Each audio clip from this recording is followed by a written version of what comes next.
Hey guys, Dov here, back with another unit highlight. Quick reminder, if you guys enjoy the video, be sure to give it a like, share it with a friend if you know someone who would find it interesting or useful. And with that, let's get to it. Berserkers, Norscan Berserkers. I've talked about them a little bit already in a few videos, talking about units in this classification, hinted at it, but here it is officially. Yes, Berserkers are the best dual-wield hand weapon infantry, the best DPS infantry. For the cost, they bring a lot to the table. They've got, first of all, a good amount of HP, which is nice for a unit in this class, considering they have pretty low defense and low armor. They also get some physical resistance once this Enrage kicks up to 22%. Also gives them extra melee attack. Does give them Rampage at the end here. Typically, they're pretty tattered by that point anyway, though. Yeah, they've got this Regiment of Renown here, the Brutes of the Hound, which are unbreakable. Also got Frenzy. And yeah, 58 weapon damage overall with that Frenzy active, 36 charge, 48 attack. They have just great offensive stats in general. That's even without accounting for their bonus versus infantry of +5. Pretty significant. So their DPS is just good against everything. Even though they might seem specifically anti-infantry, that damage dealer is very, very true more than anything. The rest of the build here already kicking off. We've got some nasty wind spells in the back line. Yeah, this boat, the fire from the Famir means, yeah, Wolfric and Fire Famir. No, actually, Shaman Sorcerer, Lord of Fire. Got doggos in the back line, a couple of Norscan Warhounds with the Maws of Savagery disrupting this cannon here. And just a bunch of supporting troops. Got some regular Marauders, a couple of Famir, including the Miststalkers. Some Javelins, going to be very key for warding off Harkon. And the Salt Lord Scuttlers, Regiment of Renown Bombers. Gun Bat Bombers. Yeah, sure, we'll go with that. Fleet Captain, Lore of Death. Interesting choice. No Lore of Vampires. I guess No Heck November starts early this year. Got some Shade Wraith Gunners, Carronades, and some Deckhands. Lots of zombie pirates, as you would imagine. But yeah, the Bombers have been doing a little bit to try and deal with these Berserkers, but as long as they can get into combat without getting completely bombed out by either the Bombers on the ground or in the air, they will get an absurd number of kills against these light and squishy vampires. All kind of just depends on getting them a good engagement. Right now, the Famir have been taking the brunt of the fire here, and the Bombers have been used kind of to deal with the doggos in the backline. You can see the bombs actually deal fire damage, technically, so if you throw them at the Skin Wolves, they can do a decent amount of damage, but like they're being used on the Marauders, that's great, because it's not the Berserkers, basically. Here, Salt Lord Scuttlers are, again, kind of throwing in the back of these boys, but they're already in combat against crumbling zombies. Yeah. Let's check in on the kill total there. 47 kills, those are the Brutes of the Hound, a little bit more high value. This other one, just barely starting to get bombed out, already up to 46 kills and rapidly climbing. Pretty good stuff there. Meanwhile, in the back line, Harkon is taking some jabs to the face. The balance power is slightly against Norsca right now. That's mostly because Wolfric has taken a lot of damage already. The Skin Wolf should be able to sustain here. Shaman Sorcerer, Lore of Fire also. Don't see him. He should be around here somewhere. Maybe he got chased off by Luther, potentially, but Luther dives now to try and get on Wolfric. He's going to pull away, pull back to his javelins. Nope, he actually uses the Hunter of Champions and charges back in. Pretty bold move, but probably a good one as well, given that his armor is down to 50. He can try and hold him in place with the Maws of Savagery and then throw those javelins in, and it is some really legit damage on the Harkon coming in there. Meanwhile, the Berserkers, if we come back in that amount of time, they've mopped up, 100 more kills. Just about. They're cut through to the Bombers, cutting through the zombies, just going on an absolute rampage. And I've had a few replays recently where they've just gone to absolute town. Wolfric goes down, but Harkon does as well, and being able to snipe Harkon like this is something that's pretty hard to do. He almost always gets to his healing cap, but some very good play there with the javelins. And using Wolfric as bait, basically, along with Maws of Savagery, also no joke, no slouch, anti-large, armor-piercing damage. Brutes of the Hound still around. Of course, they're unbreakable. They'll fight to the very end. These other Berserkers, if we look here, up to 153 kills. Absolutely steamrolling. So, yeah, basically, the whole thing here is that you don't have to worry about the infantry fight at all. Like, Harkon and the Harkon and the Javelins, Wulfric and the Javelins can focus Harkon and, you know, have the Maws of Savagery and a lot of resources dedicated to that fight and not really have to worry about the infantry fight too much. Again, as long as you can get the Berserkers in without getting them bombed out, they will kill literally infinite number of zombies. So there's that. Like, they're still fighting here, even as they're wavering, still trying to get that up the hill to 200 kills. The vampires are slowly crumbling. The vampire fleet captain, especially Lord of Death, not having Invocation is pretty big. I think Harkon potentially could have survived that if he had Invocation of the Heck, and this game at least would have been quite a bit longer.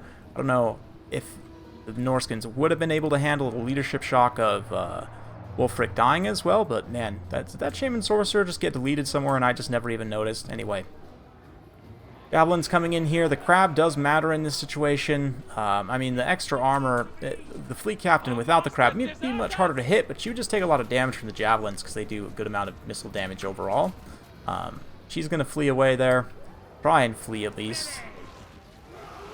Fimir are fighting these zombie halberds, and Fimir are a little bit of a tough sell. I like the pick of the Miststalkers here because they have stock. They can get in unopposed, and yeah, the Vampire Coast might bring some armored units that you need Fimir to deal with, and the missile resistance is okay, but they are magnets for fire, as we saw here. I guess, though, they ended up soaking a lot of damage so that the Berserkers could get in and just mop up. Even the regular Marauders mopped up a lot of kills, as did Wulfric and the Shaman Sorcerer, but yeah, 214 goes to this regular unit of Berserkers, and that's just kind of demonstrative of how they are. They are the ultimate blender DPS unit. Definitely, just because of their damage output, best in class. And I mean, here of course they were not necessarily the focus of the build, but they were a very key element of it. The Hounds here sort of disrupting the bombs and then allowing them to get in mostly unopposed was very, very solid.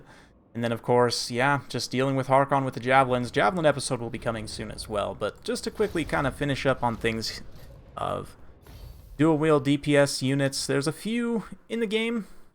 You know, Biggins you might consider in this class as well. Biggins and Slayers are sort of an interesting comparison because they're not necessarily anti-infantry. They are still dual-wield kind of DPS infantry, though.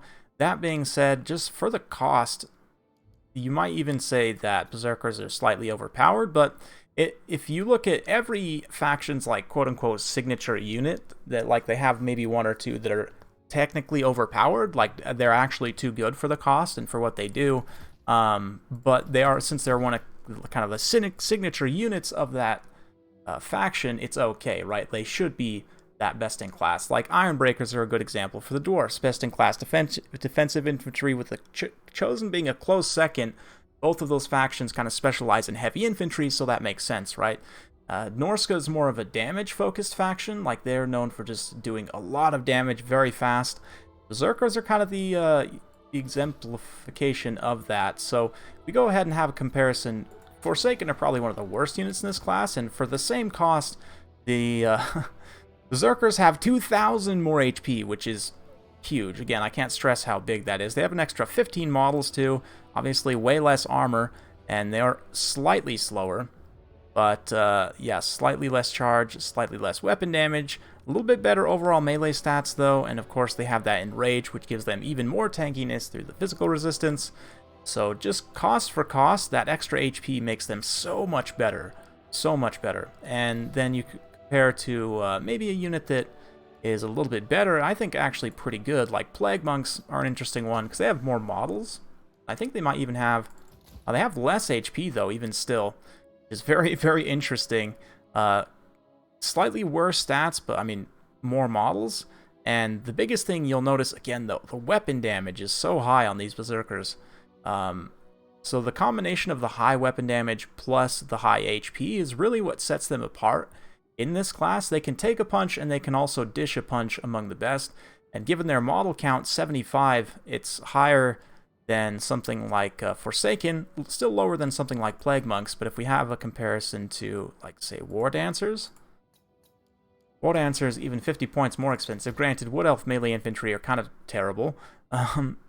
But again, that's 16 extra weapon damage, same model count, 2,500 more HP. So, like, a magnitude more HP, you know, like 50% more HP, literally.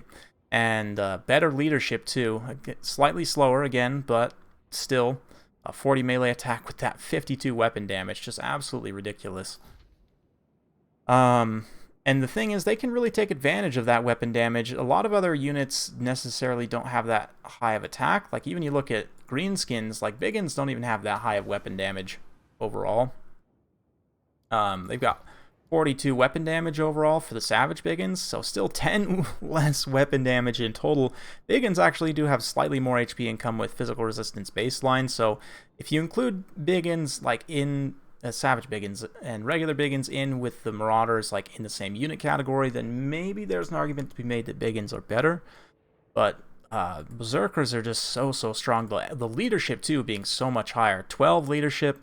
They do have a little bit of armor too, not much, and slightly better melee defense, but again, 10 better weapon damage and 1 better charge bonus as well. Same model count and everything. Just so strong. So strong. I really can't emphasize that enough.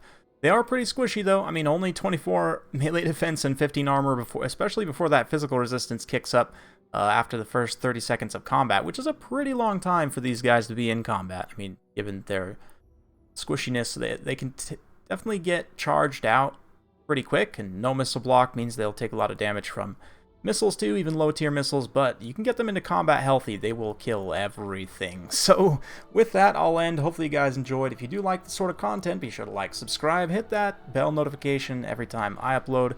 You'll be notified. Thanks again. We'll see you next time.